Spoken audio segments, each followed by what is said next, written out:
On démarre donc avec Bruno Mettling. Bonjour Bruno. Bonjour. Je disais, ancien DRH et aujourd'hui, vous avez monté votre entreprise. Là encore, voilà. À quel âge, Bruno? 60 et quelques années quand Voilà. J'appelle ça les startups de vieux. Moi. On en a monté, nous aussi, j'appelle ça les startups de vieux. Voilà. Vous avez raison. Président fondateur donc, du cabinet de conseil TopX.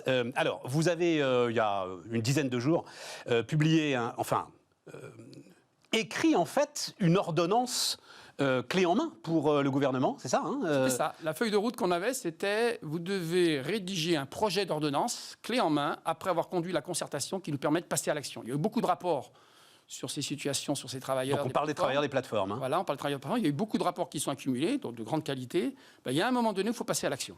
Et donc votre rôle, votre job, c'est de rédiger, avec l'équipe qui m'entourait, on était 3, avec Mathias Dufour et puis Pauline Tréquesser, vous devez rédiger l'ordonnance que le gouvernement va déposer. Alors, ça ne veut pas dire que le gouvernement va reprendre à la ligne tout ce qu'on a écrit, mais on lui a remis clé en main une ordonnance après une vaste concertation qui a créé quand même pas mal de consensus. Alors, démarrons à la limite par ce qui fâche, enfin j'en sais rien, je sais pas. Le truc qui m'a le plus surpris en fait, c'est l'idée d'élection et l'idée, j'ai l'impression, votre volonté, peut-être pas votre volonté, mais la conséquence, de remettre dans le jeu les syndicats classiques. Est-ce qu'en fait il faut des vieux rapports sociaux pour ces nouvelles formes de travail, Bruno? C'est un enjeu important. Prenons quelques minutes quand même. Ah, mais on a tout le temps, là. Voilà, il faut vraiment prendre un petit peu de recul. La première chose qu'il faut, c'est que si on veut qu'il y ait un dialogue social digne de ce nom, il faut des représentants, j'insiste, légitimes, pas autoproclamés, de ces travailleurs de plateforme. Pourquoi pas autoproclamés? Parce que la légitimité, elle s'acquiert à travers la désignation par ces travailleurs de qui a la légitimité pour les représenter. Donc, il faut des élections. Le sujet qu'on avait, c'est dans le schéma français, des élections veut dire monopole de représentation des syndicats. Et ça, on a dit non. Donc, dans notre proposition, et c'est là qu'il y a beaucoup de modernité, il y aura évidemment élection par ces travailleurs de plateforme de leurs représentants, et pourront se présenter tous ceux, qu'ils soient collectifs de travailleurs de ces plateformes qui se sont récemment constitués, qu'ils soient syndicats traditionnels dès lors qu'ils se sont organisés, à une condition, c'est que les représentants, les candidats, aient effectivement pratiqué ce métier. Ouais, c'est ça. Donc l'idée, c'est qu'on n'exclut pas les syndicats traditionnels. Ceux-ci n'ont pas de monopole, comme dans l'ancien schéma de représentation au premier tour. Les collectifs de travailleurs peuvent se présenter, et ce sont les travailleurs eux-mêmes, et c'est très moderne, qui pourront choisir leurs représentants. Pourquoi interdire, par exemple, on a rencontré la CGT, a créé un collectif du côté de la région de Bordeaux, qui les travailleurs se sentent légitimement représentés par la CGT. Très actif. Pourquoi ne pourraient-ils pas se présenter? À l'inverse, on a rencontré des organisations comme le CLAP, qui ont engagé depuis de nombreuses années une vraie bataille, une vraie action pour représenter les intérêts des livreurs. Ils doivent pouvoir se présenter aussi. Donc pas d'exclusion. Je vais vous dire, Bruno, oui, mais qu'est-ce qui va se passer, Bruno? Ce sont des indépendants, ces gars-là. Mais moi, je veux qu'on parle, parce que vous avez rencontré des collectifs et puis vous avez passé des heures carrées à faire tout ce truc. Donc, ce sont des indépendants. Globalement, ils ne vont pas aller voter.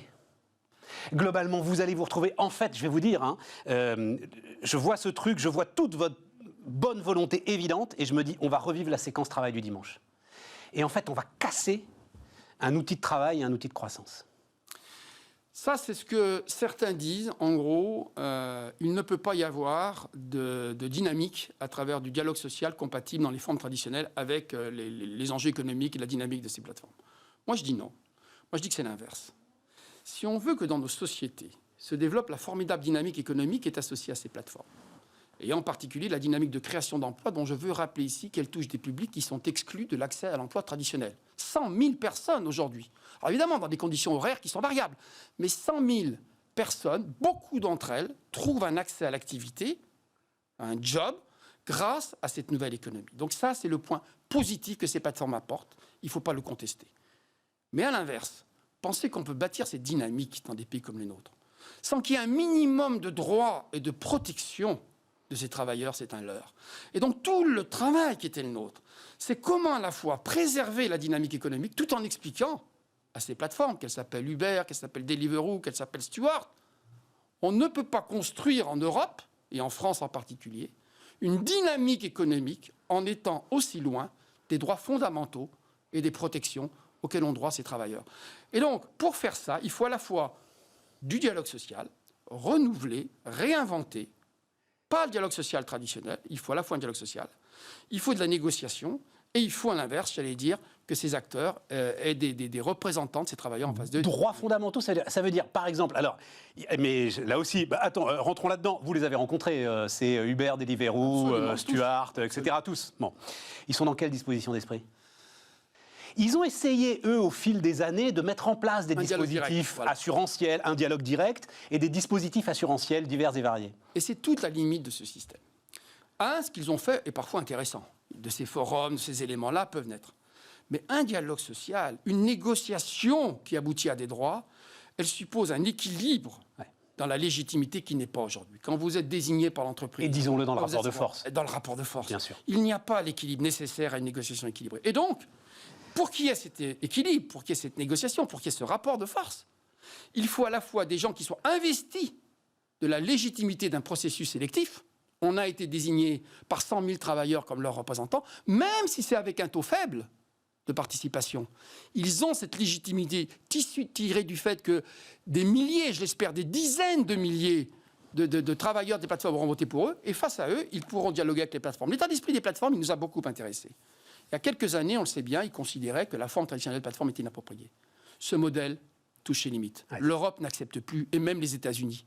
Donc qu'on soit en Californie, qu'on soit à New York... Ils ont gagné le référendum en Californie. Oui, je sais, mais à coût de centaines de millions de dollars. Je ne suis pas sûr qu'ils aient envie de le faire partout. Qu'on soit en Europe, de partout, j'allais dire, on leur dit non. Votre modèle ne peut pas se construire sur un tel déséquilibre dans les droits fondamentaux. Et donc, il y a deux façons de faire les droits. Il y a la négociation collective, c'est la voie que l'on a privilégiée dans le cadre de la mission qu'on nous a confiée, qu'Elisabeth Borne, la ministre, nous a confiée. Il y a la négociation collective qui aboutit à de nouveaux droits. Et puis, il y a évidemment l'évolution à travers le statut. Mais en tout cas, ils sont bien conscients qu'ils ne peuvent plus continuer comme avant. Et l'idée, alors, c'est parce que justement, en Grande-Bretagne, la décision est tombée au moment où vous remettiez d'ailleurs ce projet d'ordonnance de ce tiers-statut, d'un élément hybride finalement pour une nouvelle forme de travail. Ça, vous le rejetez aussi, Bruno ? C'est le problème clé, et je vais vous prendre quelques minutes mais on a tout le temps, les genèses, parce que franchement, c'est un point absolument clé. Il y a deux voies pour assurer ce niveau de droit et de protection qui n'est pas aujourd'hui acceptable. Donc pour l'acquérir, il y a deux façons de faire. En gros, parce qu'on ne l'a pas dit, vous définissez ça, le champ, c'est sécurité sociale minimale, cotisation retraite. C'est les retraite. repos, c'est les temps de repos, c'est les salaires minimums. Ouais. C'est évidemment toute une série d'enjeux sur le temps de travail. Aujourd'hui, à Paris, je l'ai vérifié, il faut une cinquantaine d'heures de travail à peu près pour avoir un SMIC net. Quoi. Voilà, globalement. Et c'est à Paris où ça tourne. Et c'est à Paris où ça tourne. Voilà. Ça peut être beaucoup plus. Oui, et puis les jours donnés, à un moment donné, ça peut être beaucoup plus. Donc on voit bien qu'on n'est pas sur un niveau satisfaisant. Et je ne parle pas de droits des salariés, je parle de droits élémentaires des travailleurs. C'est très important de le rappeler parce qu'on est sur des droits européens, des principes européens qui aujourd'hui ne sont pas respectés. Les droits au repos, le droit à un revenu minimum, etc. Le droit à avoir la capacité à se financer une protection sociale. Le sujet, donc, il y a deux variantes. Il y a la variante, j'allais dire, qu'on choisit certains pays, et il faut y revenir, l'Angleterre, l'Italie et d'autres pays, qui consiste à dire, entre le statut de salarié, les droits et les obligations qui s'y attachent, j'ai bien dit aussi les obligations qui s'y attachent, notamment un temps de travail, une loyauté à l'entreprise, etc., etc. Entre ce statut plein et entier de salarié et le statut d'indépendant, qui est le statut qu'ont souvent les livreurs dans beaucoup de pays, on va créer un tiers statut. Exemple type, le statut de worker en Grande-Bretagne, avec des contrats qui peuvent faire 0 heure de travail. Il faut se le rappeler, tout ça. Donc là, le choix, il n'est pas entre le statut de salarié, comme certains voudraient le faire croire. Et là, pour le coup, je leur en veux beaucoup, parce que derrière leur soi-disant protection des travailleurs, il y a en fait la mise en place d'un tiers statut qui déstabiliserait de mon point de vue, et en tout cas c'est le point de vue des partenaires sociaux en France, du MEDEF à la CGT, ils ne sont pas toujours d'accord, mais ils sont d'accord sur ce point, un tiers statut. En gros, je donne une partie des droits, et du coup je n'ai pas les mêmes obligations qu'un salarié classique et indépendant. Nous, notre conviction, c'est que la France a refusé ce tiers statut.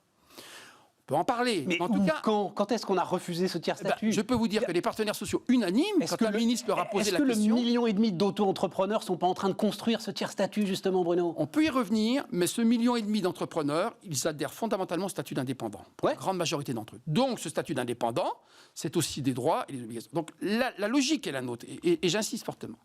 Elle est de dire entre détricoter le statut de salarié pour faire un tiers statut, ce dont, de fait, ceux qui sont légitimes aujourd'hui pour représenter les entreprises et les salariés ne veulent pas. Ah oui, parce que ça fragiliserait, à votre avis, l'ensemble des salariés. Fondamentalement, c'est ça le grand risque, c'est qu'on crée une brèche. Oui, et c'est ce que nous ont dit les syndicats, en particulier les syndicats. Ils nous ont dit, si vous avez le tiers statut, vous créez une brèche et les entreprises vont massivement transférer du statut et s'y engouffrer. Et donc nous, on est contre le tiers statut. Je comprends.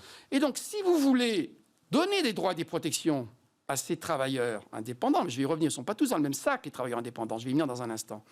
Vous choisissez l'autre voie, qui est celle qu'on préconise, qui est celle que la ministre nous a demandé de privilégier, qui est le droit de la négociation collective, avec évidemment des représentants légitimes, des accords sociaux, et s'il n'y a pas accord, le cas échéant, intervention de la puissance publique pour permettre d'acquérir ces droits. Alors après, vous me dites, mais finalement, tous ces indépendants qui choisissent à leur place. Ils sont en train de construire quelque chose. Absolument. Donc il faut assumer ce statut d'indépendant. Et d'ailleurs, entre nous, dans les concertations qu'on a faites, les représentants des collectifs de VTC, par exemple, ne nous ont pas demandé le statut de salarié. Massivement, ils n'étaient pas d'accord. Les livreurs, certains nous ont demandé un statut, mais ils ont dit ce qu'on veut, c'est qu'ils aient le choix. Donc il n'y a pas de partisans en France réellement du statut, j'allais dire, obligatoire de salarié. Je le dis tranquillement en passant, c'est pas neutre, c'est quand même eux qui vivent ces réalités au quotidien. Donc la voie qu'on a privilégiée, c'est comment la négociation collective, le dialogue social, allait leur permettre d'acquérir ce minimum de droits et de protection, j'insiste lourdement, parce qu'aujourd'hui le compte n'y est pas, et c'est très problématique, comment ils allaient acquérir ces droits, sans forcément passer par la case changement de statut. Et donc c'est à l'intérieur des indépendants. Un mot sur le statut d'indépendant. Parce qu'en fait, le statut d'indépendant, et ça je crois qu'il faut se le dire, il y a deux grandes catégories. On ne peut pas mettre tous les indépendants dans le même sac. Je rappelle que le statut d'indépendant, il s'applique aux professions libérales. La réalité du statut d'indépendant, c'est qu'il y a ceux qui sont réellement indépendants dans le sens où ils ont la capacité à négocier, grâce à leur expertise, à leur niveau, leur prix, leurs tarifs, leurs conditions d'emploi. Et puis il y a ceux qui sont indépendants, mais dépendants économiquement. Et c'est en particulier ces travailleurs de plateforme. Ils n'ont pas le rapport de force, soyons clairs, qu'à un indépendant pour négocier. Donc, il fallait, à l'intérieur du statut des indépendants, et c'est un point très sensible, parce qu'en particulier, évidemment, le MEDEF et d'autres organisations patronales attirent l'attention sur les conditions d'une concurrence loyale. Donc, ces indépendants-là, ces travailleurs des plateformes, sont à l'évidence dépendants de ces plateformes, compte tenu, j'allais dire, de la réalité de la relation sociale et du rapport de force. Et pour eux, il est assez logique de prévoir, bien qu'indépendants, les conditions de négociation collective. C'est un petit peu compliqué. Même si... Non, bon, je crois que c'est très très clair. Vous l'expliquez très clairement. Bout, même si on est dans des grandes villes, et notamment à Paris, sur un rapport d'offre et de demande qui n'est pas forcément défavorable aux indépendants, justement. C'est vrai. À Paris, quand il pleut, et d'ailleurs on voit les tarifs bouger, c'est assez passionnant quand même. Hein. Tout à coup, il pleut et tout à coup, vous allez être payé le double pour la même course. Il y a là aussi quand même des rapports qui peuvent être en faveur de l'indépendant. Il y a des moments dans lesquels, effectivement, le travailleur de plateforme peut voir rééquilibrer les termes de sa prestation. Mais vous savez ce qui pose problème, fondamentalement, c'est que pour la même course, quasiment dans les mêmes conditions de temps, vous allez du jour au lendemain, sans comprendre pourquoi, connaître une variation. Pourquoi sans comprendre pourquoi? Vous savez très bien pourquoi. Non. Parce que la complexité, parce que les éléments qui sont rentrés en ligne de compte, parce que le nombre de livreurs présents à ce moment-là, pour des raisons diverses et variées, va considérablement varier. Et donc, je pense qu'un des enjeux de la négociation, en tout cas, ils nous l'ont dit, c'est de mieux comprendre les mécanismes et de pouvoir donner leurs sentiments sur les mécanismes qui président à la fixation des prix. Il ne s'agit pas de... Voilà, donc... Modalité de partage d'informations et de dialogue, incluant la transparence, la lisibilité et l'évolution des algorithmes. Mais enfin, ça c'est le cœur du secret des affaires, le fameux secret des affaires de l'ensemble de ces plateformes. Elles ne peuvent pas l'ouvrir comme ça. Non, elles ne peuvent pas non plus penser qu'on peut impunément faire varier de 30-40% du jour au lendemain, changer les règles du jeu, comme ça peut être le cas sans conséquence pour les... La météo est très importante dans ce métier. La météo, d'accord. La météo est très, très fondamentalement, on peut se passer à l'autre bout de l'Atlantique. Je vais vous donner un exemple qui est très illustratif. Ce que nous ont dit ces travailleurs collectifs, on n'a pas été le vérifier, mais ce qu'ils nous ont quand même expliqué, c'est que du jour au lendemain, on leur a proposé, il a été décidé de leur offrir une assurance santé, souscrire des assurances privées, pour améliorer leur protection sociale, qui est franchement un des points les plus critiques.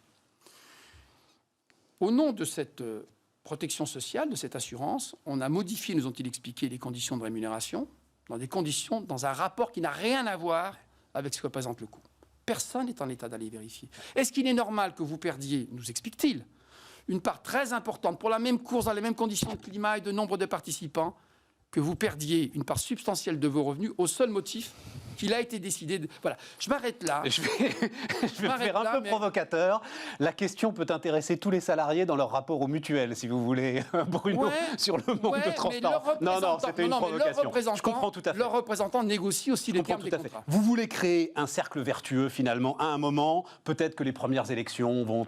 Mais à un moment, ils vont réaliser, l'ensemble de ces travailleurs des plateformes, que oui, c'est bien d'un dialogue entre des gars qu'ils ont élus ou pas élus, mais c'est à eux de se bouger.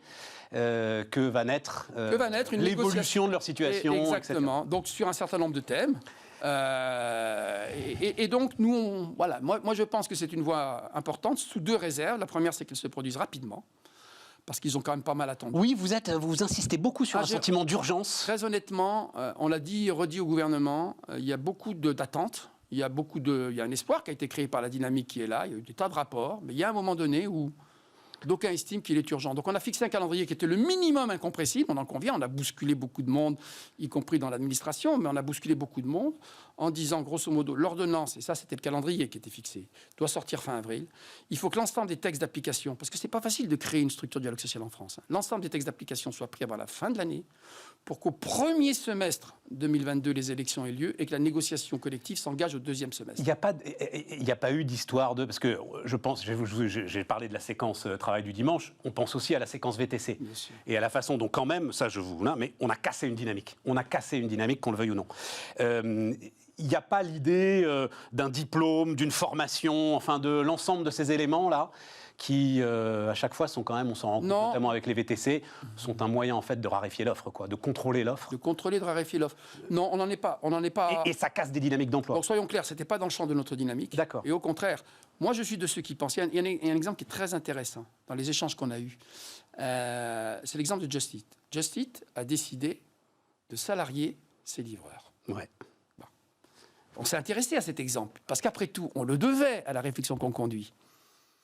Quand on creuse le modèle Just Eat, qui est très intéressant par ailleurs, d'abord, c'est leur droit de vouloir faire la différence à travers un statut social amélioré. Moi, je dis bravo, ils cassent. Il y a une dynamique, la régulation sociale, c'est ça. Simplement, il y a deux messages qu'il faut partager. Le premier, c'est que Just Eat a un modèle économique qui fait que la grande majorité de ses revenus, ils proviennent d'un contact direct entre les restaurateurs et les clients, sans passer par la livraison. Donc ça leur donne des capacités à investir ce champ que n'ont pas d'autres plateformes. Et puis le deuxième élément, c'est que ce qui est intéressant, c'est que quand les livreurs rejoignent Just Eat, il y a un processus de sélection, d'identification, qu'il faut que beaucoup d'entre eux renoncent à l'accès à travailler pour Just Eat parce qu'ils n'y trouvent pas leur compte en termes de contraintes, d'horaires précis, etc. Je le dis avec conviction. Non, mais pourquoi ? Parce que... Ce que m'a dit l'un d'entre eux, il m'a dit, en fait, ce sont eux les vrais esclaves. Les livreurs salariés de Just Eat. J'en sais rien. En tout cas, ça peut être perçu comme ça par les indépendants. Exactement, ça veut dire... Voilà. Donc moi, le message que j'adresse, c'est on doit pouvoir exercer ce métier de livreur. 2, dans le statut d'indépendant. 3, tout en ayant le minimum de droits et de protection qu'appelle un système social digne de ce nom. Et notre bataille, elle est là. Et qui donnera de la solidité au modèle de toute façon. Et qui renforcera le modèle. C'est la question des plateformes. Elles en ont conscience, elles voient bien les limites. Et je vous le dis franchement, l'alternative qui est le tiers statut, parce que c'est ça dont on parle, il ne faut pas tricher. Oui. Vous savez, un statut de salarié en France, avec les niveaux de droits, mais d'obligations associées au statut de salarié, ça ne fonctionne pas. Avec des gens qui, par définition, sont libres de leur temps de travail, peuvent choisir de travailler pour vous ou pour votre concurrent à tout moment, d'arbitrer librement. Ça ne fonctionne pas avec l'équilibre des droits et d'obligations du statut de salarié. Donc l'alternative entre détricoter le statut de salarié et des dizaines de millions de personnes qui sont derrière, et puis leur donner des droits par la négociation collective, nous pensons, je pense en tout cas, que c'est la deuxième voie qui est la bonne. Ça ne veut pas dire que le débat est terminé, mais ça veut dire que les plateformes, elles doivent quand même saisir cette occasion-là, et que si elles ne le faisaient pas, les pouvoirs publics devraient prendre leurs responsabilités, parce que cette situation en termes de droits et de protection des travailleurs, elle n'est pas acceptable. Un tel déficit n'est pas acceptable. Merci Bruno. Bruno Mettling, donc, qui était avec nous, notre premier invité sur Bismart.